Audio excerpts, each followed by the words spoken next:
ঢাকাই সিনেমার viral man হিসেবে পরিচিত অভিনেতা জায়েদ খান ভাইরাল হয়েই বর্তমানে দারুণ সময় কাটাচ্ছেন এই অভিনেতা। প্রায়ই বিদেশে পাড়ি জমাচ্ছেন। সাম্প্রতিক সময়ে অস্ট্রেলিয়া ও যুক্তরাজ্যে শো করে এসেছেন তিনি। যেখানেই যান দর্শকদের দেখাতে ইচ্ছে হয় তার সিগনেচার স্টেপ ডিগবাজি। আবার অনুষ্ঠান উপস্থাপনার কাজও করছেন অনায়াসে।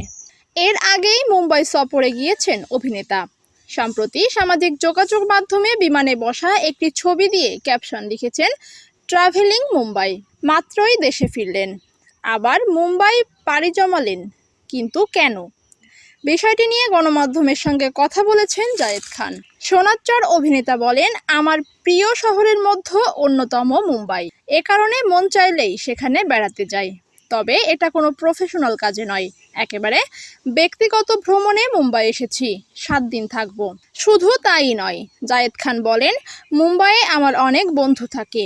বলিউডের অনেকের সঙ্গেও বন্ধুত্ব আছে। সেখানে গেলে তাদের সঙ্গে আড্ডা হয়, অনেক কিছু জানাশোনা হয়, ঘোরাঘুরি করি। পাশাপাশি ঈদের শপিং করাও একটি কারণ। মুম্বাইয়ের অনেক বিশ্ববিখ্যাত ব্র্যান্ডের শোরুম রয়েছে। বলিউডের আর্টিস্টরা এখান থেকে কেনাকাটা করেন। আমিও এখানে এলে শপিং করি। 7 দিনের জন্য মুম্বাই এসেছি। ঈদের আগের দিন ঢাকা ফিরব।